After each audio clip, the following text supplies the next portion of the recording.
Good day, everyone, and welcome to Obidient Family TV. The program is Hope Alive. Yes, there is hope, and a new Nigeria is possible. Now, good morning, afternoon, and evening, depending your time zone. Once again, we're here to discuss the things that are happening in Nigeria. As you know, yesterday, Chief Bola Tinubu just went to the National Assembly and, of course, deposited the 2025 budget proposal for the deliberations of the National Assembly leadership. Now, a lot of things and commentators, as yesterday, everybody was just hitting. But there are certain things that were not being discussed, especially at the mainstream media. We can see the mainstream media, of course, discussing about the singing of the lawmakers on your mandate will stand, and of course, the issues of the 49.7 trillion 2025 budget.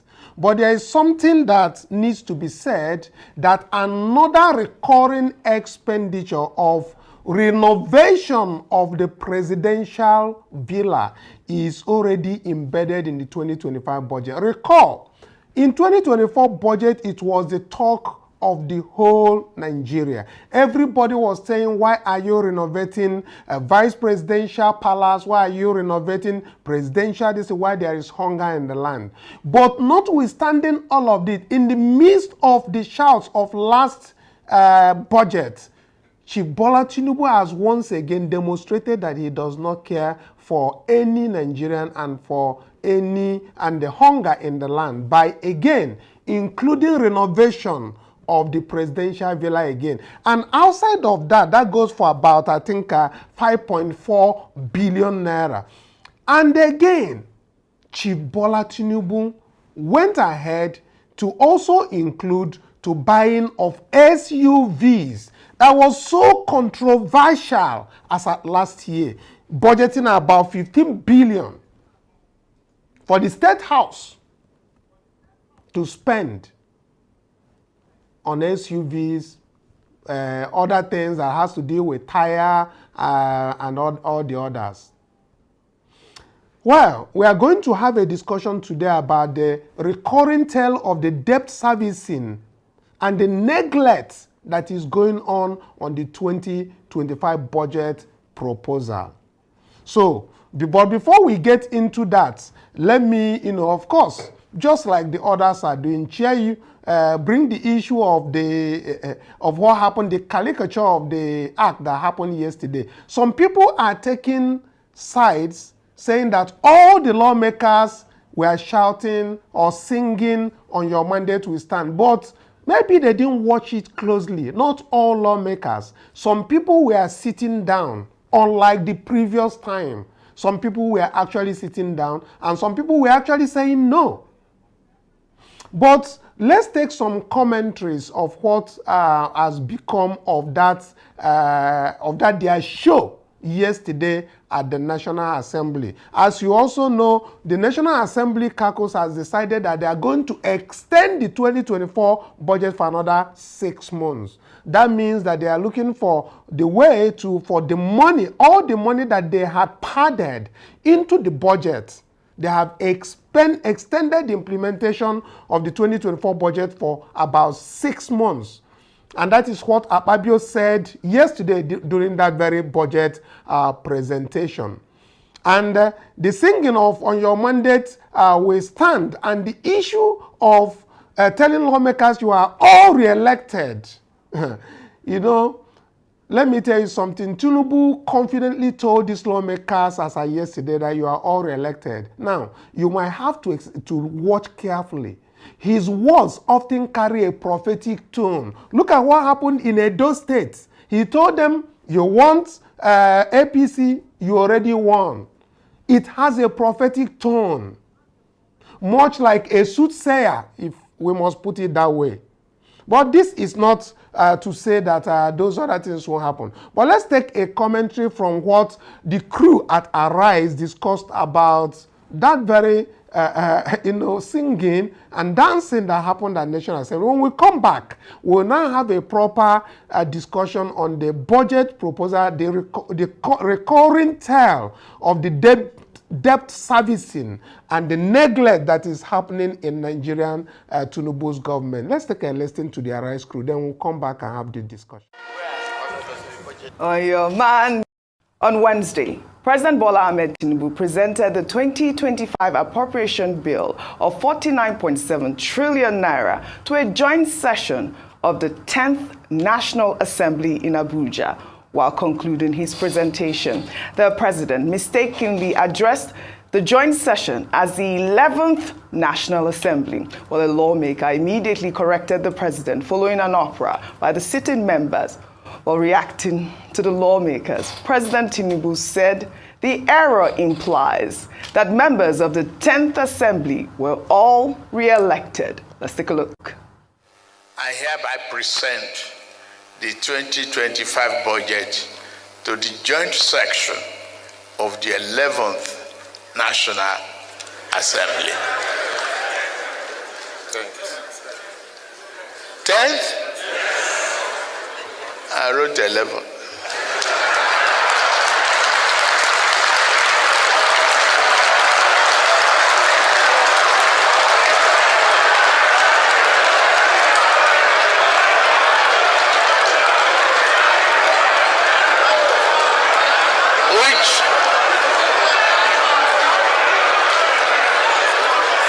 Which means you are all re-elected.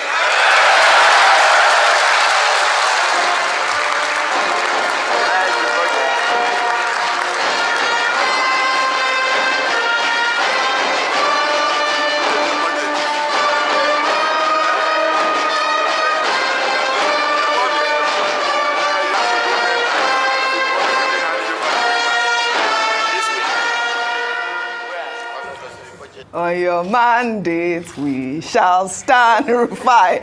Ayo, what happened to the president here? I mean... So I watched the live broadcast. Okay. Yeah, and I saw that. So immediately he said, first of all, there were many cringe moments, you know, at the yesterday that I thought maybe shouldn't have happened. For instance, the singing of "On Your Mandate We Shall Stand," almost like an anthem.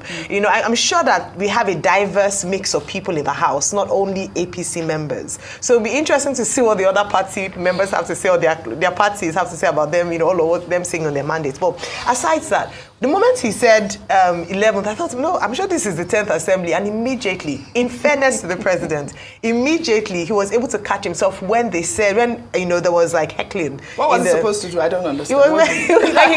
He was smart, like his comeback was smart. So him saying you're all re-elected was a comeback to say that maybe he was being prophetic by saying that if he was speaking to the same set of people in the 11th Assembly, then it must mean that they were all elected, re-elected. The president has a great sense of humor. Yeah, he has a great sense of humor, and he has, so I mean, kudos to him, but I do think that whoever wrote that speech ought to get an official query. But he come back for the person that wrote the speech. Rufai. He's a good team player.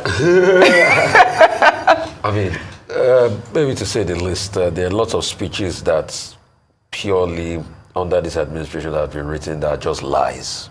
Too much lies. Which one can I remember? I mean, we're talking about one today when we were talking about the fact that they are cleared ways and means, which was not true. In fact, another one they said we have brought in FDI of 25 billion, which is not true. You know, there are many things. So, but like Ayo said, he gave a good comeback, you know, but he's not the one that's going to determine if they're going to be re-elected. I'm sure those lawmakers know that they have to go through a very strong electoral process and everything. And on your mandate, we shall stand thing. It's distasteful, I should say. All right. But Ayo, you're also making the point as regards, you know, there are other varying members of the National Assembly. Yes, but also in the National Assembly, where most of even the Labour Party lawmakers have defected, they have defected to the APC, and nothing is happening. Yes, that happened. And that's the shocking part, you know. So you see that people will just be defecting in this country. You will go on a platform, you will fight for an election on a platform, then you will defect. Then nothing will happen to you because you're in the party. All right. Dr. Abati, it was for me the round of applause when President Tinubu said that you are all re-elected. I mean, what were they trying to, you know, are they excited or are they just trying to cover up the whole? Well, humor is part of the tools of politicking. And I think that the president was being humorous there. Yes. He knows that these politicians, all of them members of parliament, belong to different constituencies. and they will either win or lose in 2027, essentially on their own steam. He's not in a position to dictate whether they will come or not. Yes. And that was why they all laughed and all of that. Now, the people who sang on your mandate, we stand, it's commonsensical. Even the British Assembly, in the House of Commons, you know, if your party is in the majority, they will hear you. They will even crowd out. Do they play No, they may not sing. In the parliament. But they can stand, they can clap, they can say here, here, and they will crowd out the opposition. The only thing in Nigeria is that I would not be surprised even if members of the opposition join in making that, you know, singing that I saw them national now. anthem. Did you? So that's the way I politics singing. goes in Nigeria. Yes, absolutely. But the main substance of the presentation yesterday, beyond the, you know, side humor and all of that, is the budget itself. It is the budget that we should all be concerned about.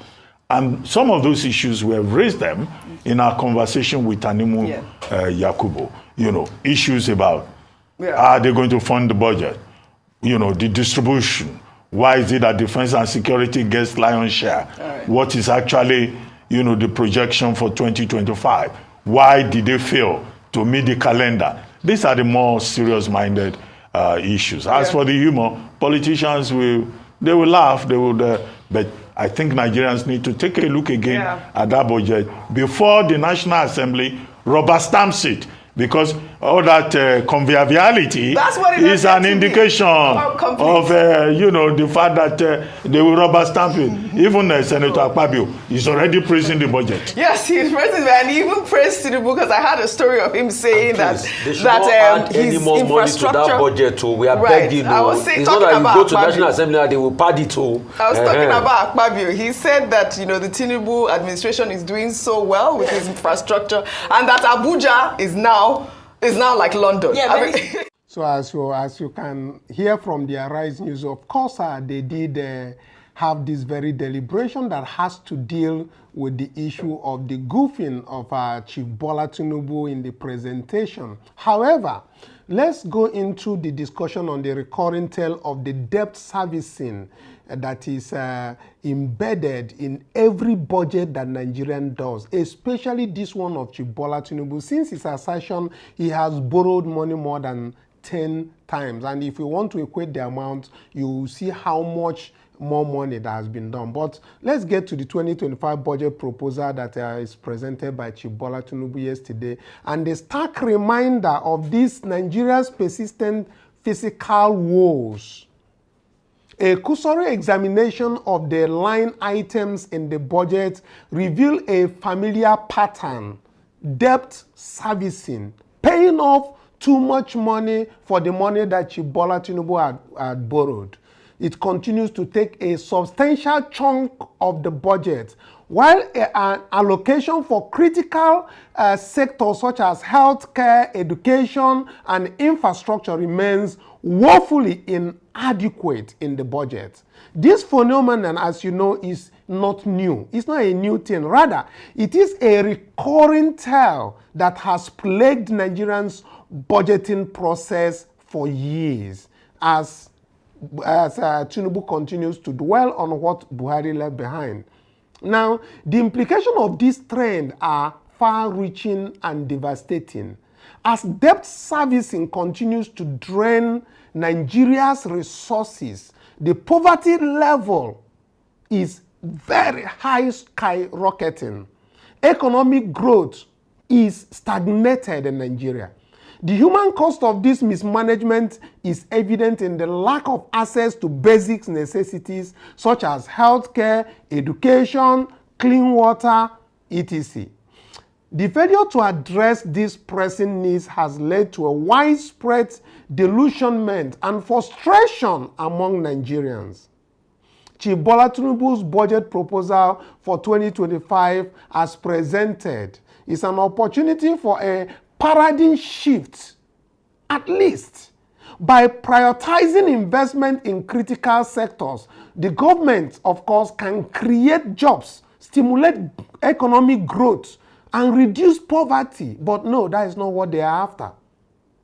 This requires a fundamental transformation, of course, of the budgeting process, one that prioritizes transparency, accountability, and stakeholders' engagement, which is not happening even at the grassroots level. We all know about the scam of what is called the constituency project, which we are about to expose, by the way. But take the break of these annual rituals of budgeting. Chief Bola Tinubu's government must adopt a more proactive and responsive approach to budgeting. This includes involving civil society organizations and, of course, all other organizations that are meant to bring in the growth in the society. And of course, that is part of what I said we have to do. The private sector, for instance, and the citizens in the budgeting process is to ensure that allocations reflect Nigeria's pressing needs. You have to talk to the people from the local area. From there, it comes up. But they don't even bring them into the budgeting cycle. It's to buy SUVs and sell them tricycles and then tell them to use CGN powered vehicles. Meanwhile, you are going for automobiles, SUVs that are dependent on fuel. Now, but if we look at performance-based budgeting, where funds are allocated based on performance indicators and the project outcomes, it can also help to ensure that the resources are utilized efficiently, even in local communities. Chief Bola Tinubu's government must address the issue of debt servicing. That is too much right now. If you agree with me, please go to the comment section and tell me the budget servicing in this very 2025 budget carries a very long chunk sum, which continues to drain the country's resources. Debt restructuring, revenue enhancement, and budget realignment are potential strategies that can help to alleviate the burden of debt servicing. The 2025 budget proposal presents a critical juncture for Nigeria. Will the government continue down the path of debt servicing and neglect, or will it seize the opportunity to transform the budgeting process and prioritize the needs of the citizens of Nigeria? The choice is clear. These governments are not looking at the consequences of their inaction, but we know that it will be there. It is time for a new approach, one that prioritizes transparency, accountability, and the well-being of all Nigerians. Let's stop this budget yearly ritual of budget scam. What we expect from the National Assembly is for them to pad it the more. They're going to do their padding. Bring up what they call constituency projects across the whole 36 states plus the FCT. At the end of the day, nobody asks any question, which I encourage you to join us to come all out for this 2024 and 2025 budget season for us to show transparency. We want to unveil all constituency projects that is embedded in the Appropriation Act, starting from 2023, 2024, and this 2025. We want to expose it, how much these projects are, where the locations are, and show you evidence that these projects are either uncompleted, that signpost has been placed, but no activities has taken place, and somebody has collected hundreds of millions of naira. We are going to expose them. But go to comment section.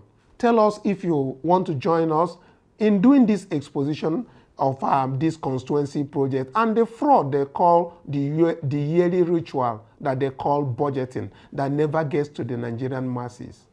Thank you so much, viewers, for being with me at this very hour. Of course, we'll come back again to give you the updates. But let me quickly just put it that the Abuja High Court has already granted bail of 500 million to Yaya Bello. So Just want to bring that as a breaking news that is coming out from Abuja. While our own Dele Farotimi has been left to rot in jail from a magistrate that is not even qualified or have jurisdiction to entertain a matter. But somebody who embezzled billions has been granted bail. Why somebody who is fighting for the masses, who only says that Nigeria and its criminal justice system, and they explain what he means, is right there on the inside. Well, I think Sowore and the group of patriots, the people who are putting up a defense for Dele Farotimi, who is behind bars, is having an X space today by 8 p.m. And I believe it will be showing on the screen to tell you how you can join them to interact, of course, moving forward, so that we continue to preach the idea of free Dele Farotimi now. That is what is at the present. Every active citizen of Nigeria must always, when you wake up, you ask whether Dele Farotimi is out, because he's one of us and he is talking about the well-being of all Nigerians, talking about the electoral reform that needs to happen in this country, talking about the injustice that has happened both on the judicial, the executive, and the legislation. He is always apt in talking all about this. We encourage everybody to join any platform that is discussing about the freedom of Dele Farotimi. Until when we come back again this evening to bring you more things that are happening in Nigeria, I will say bye for now. But do share, and of course, make sure that other Obedients know about this very broadcast. Thank you so much. Bye for now.